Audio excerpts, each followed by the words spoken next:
College Cork, graduating in 2013. I then joined Kerry, the Kerry EMEA graduate programme in 2013. I started out in Bristol and I was an R&D snacks technologist, where I was developing flavours for some of the key snack manufacturers on the European market. I then moved to the States, where I'm now an account manager within the snacks industry, so I'm covering some of the Midwest snack accounts in North America. So this afternoon I'm just going to give you a brief overview of the changing snacks market that I've observed in the last 3 years while in the industry. I'll also talk you through the evolution of the European snacks market, and also talk you through the American snacks market drivers, and then finally just give a look at what the future holds for the snacks industry. So traditional snacking has changed from a category defined by crisps and popcorn to one that transcends multiple categories and product types. So if you think about how you eat today, on the go, in the car, at the workplace, it's commonplace to all of us. So snacking really has become part of our everyday lifestyle. So when you think what actually is a snack, snacking has multiple meanings. And really, snacking has actually even replaced some of our meals, such as breakfast and lunch. A snack can be defined as something as a meal replacement or something in between meals. So therefore, customers are actually looking for more from their snacks. Consumers are actually a lot more health conscious and they're aware of what they're now eating. So what are the key drivers of change, and why has the snacks market changed from your regular bag of crisps to a lot more categories such as fruit, beverages, popcorn, nuts? You're seeing a lot of key drivers, so people are more health conscious. You're seeing an on-the-go lifestyle, as well as a craving for indulgence. Consumers allow a lot more adventurous in what they're eating, and we're seeing the changing households. So what does this mean for the industry? The definition is now widening. What was once considered bag snacks now includes lots more ingredients and different formats. We're seeing a lot more competition with all other snacks. Consumers are now looking at snacks and considering a lot more variety. They're looking at fruit as a snack. They're looking at protein beverages as now snacks that they will now eat in between meals or even instead of a meal. And we're also seeing small players that pose a huge threat on the industry. So they're entering into the market with one key item and want to become the best at it. So snacking, therefore, is increasingly common. So if you look, a staggering 51% of today's consumers snack at least twice a day. And 31% are snacking more frequently than 2 years ago.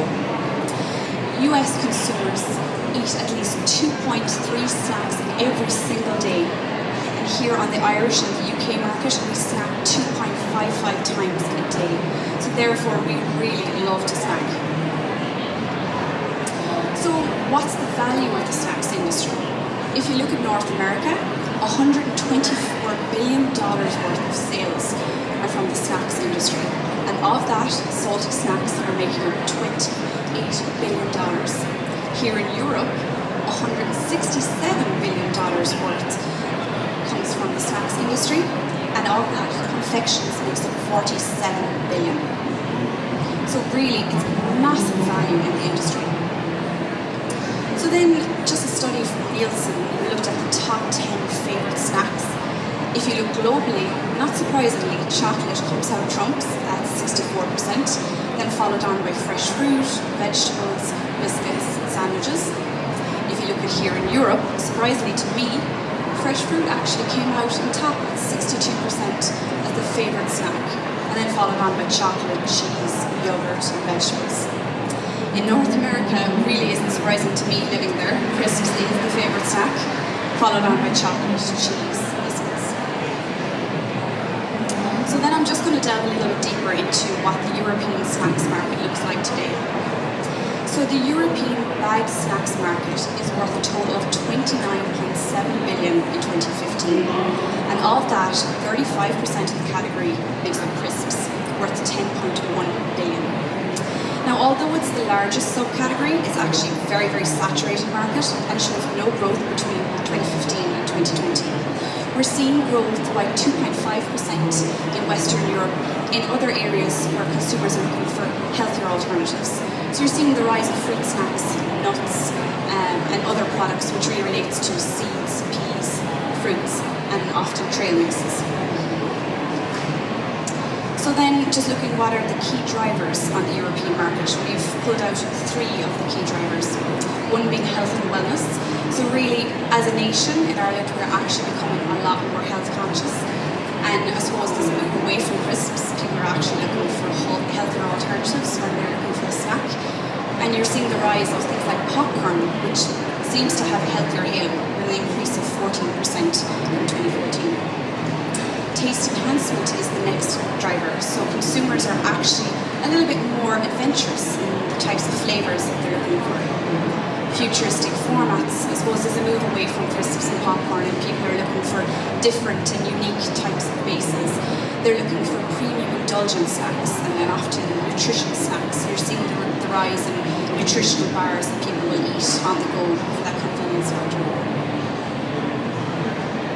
So under health and wellness, I suppose really, we are becoming a lot more health conscious, and when we look at a snack, people often are looking for better for you snacks, free from snacks, snacks that contain lower fat, salt, and sodium. I suppose, as mentioned, like sugar has come under scrutiny in the media in the last couple of months, and the snacks industry has to follow through with that and adapt with the changing industry. Gluten-free is actually becoming very important on the European market. And 1 in 3 consumers will actually buy a snack if it's got a claim of low fat, low salt, or low sugar. The second driver on the European market is taste enhancement. And I suppose we've subcategorized this into 3 sections. So global herbs and spices. Surprisingly, 41% of consumers are reluctant to trying a new ethnic cuisine as they like to stick to what they know. A further 33% avoid new cuisines because they don't know what to expect. So therefore, if you introduce new flavours to your core menu items, it's a way of sticking to what you know, and it's a more subtle way of introducing newer flavours into a bag snacks format. So you're seeing the launch of Sensations Thai Sweet Chili on the UK market, which is thriving. Then meal munchies. This is really taking inspiration from your trendy dish or something that you make at home. So it's really a way of deconstructing a meal through seasoning. So you'll see the likes of Tyrrell's launching a beef and mustard on the UK market, and Pringles with the launch of flame grilled steak. Finally, then, you're taking inspiration from the beverage market. So I'll toast to that. So really what this means is you're introducing bitter flavours, you're allowing consumers to have a more multi-sensorial experience when they're eating their bag of crisps. You're seeing the launch of Tesco launching Prosecco and elderberry crisps, which really, I suppose, if you pick that up, you wouldn't know what to expect. And when you're tasting it, it's down to the flavours to incorporate unique taste experiences when you open your bag of crisps. When you open the bag, are you getting that nice odour? Are you getting the smell of the beverage that you would get when you're at the bar? So really, the industry has to move with the trends, and the beverage market really is thriving in the UK and Irish market. So futuristic formats. So there's a move away from crisps, popcorn and nuts, and people are looking at superfoods. So we're seeing the launch of quinoa-based snacks and lentil snacks, and really this is kind of giving a guilt-free alternative with more nutritional enhancement or perceived nutritional enhancement. Dehydrate. This is really where fruits and vegetables are coming to the forefront of snacking, where you're crispifying a snack and you're unifying a unique crispier base with a new authentic flavour. So it's allowing consumers to be a little bit more adventurous in the type of snacks that they're now eating. So then just to look on the American market, I've been in the States for the last year, so I've kind of picked up a few different trends that I've noticed. So the key drivers that have revolutionised the snacks market in the States in the last couple of years, 2 key call-outs which are quite similar to the European market is health and indulgence. The 2 other drivers are day part and convenience. Surprisingly, Americans are actually becoming a lot more health conscious, and they are moving away from crisps and looking for healthier alternatives. For day part, we we actually have different snacking requirements depending on the time of day. For convenience, due to busy on-the-go lifestyle, consumers are expecting more from their snack. They want something easy to use, they can pick up quickly and consume on the go. Indulgence is the final driver of the revolution in snacking in America. And here, I suppose, this is where you're looking at newer flavors coming onto the US market and inspiration from different textures. So looking at health, 39% of US respondents claim that they'll purchase food if it's got a health claim, even if it costs more. So then if you look at the top 10 important health claims on snacks, on US snacks to date, some of the important ones include the use of antioxidants, high in protein, high in fiber, low in sweeteners or artificial flavors and colors. So these are all the key things that US consumers are now looking for in their snacks. You're seeing the launch of Skinny Pop and Baked Lays. So there's a move away from your fatty, saturated fat crisps. Gluten-free is also on the rise, and we're seeing a 62% increase between 2014 and 2017 on the US market of gluten-free claims on your snacks. And then if you look at day part, if you start out in the morning, you're looking for something convenient. You kind of are looking for something a little bit healthier as well. And then you're seeing, the bigger, larger companies are really targeting this market because it's the on-the-go market. The likes of Belvita is absolutely thriving on the US market and continues to grow. As you move into the afternoon, this is where 75% of your snacking occurs. And here you're looking for energy and satiety. You're seeing a lot of energy bars coming into play, so the likes of Cliff. And then as you move towards the evening, you're kind of forgetting about the health. You want a treat, something indulgent. So you're seeing the likes of chocolate and crisps coming back into play. The launch of Ben & Jerry's was quite popular in the evening for obvious reasons. And then you look at convenience. So for the average American consumer, they're busy, they're on the go, they want something quick and convenient. So this is a huge trend in the States. More than 1 in 3 consumers claim that they will try a new food or beverage if it's convenient. And then you're also seeing the likes of portion pack snacks. So, for ease of use, you're seeing fruit, vegetables, and nuts, and often with the inclusion of cutlery.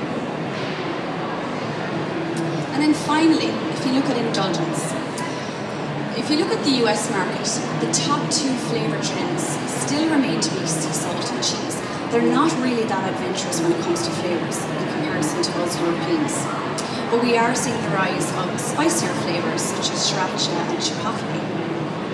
They're also loving the use of texture, so you're seeing things like beef jerky, pork scratching, massively rising on the US market.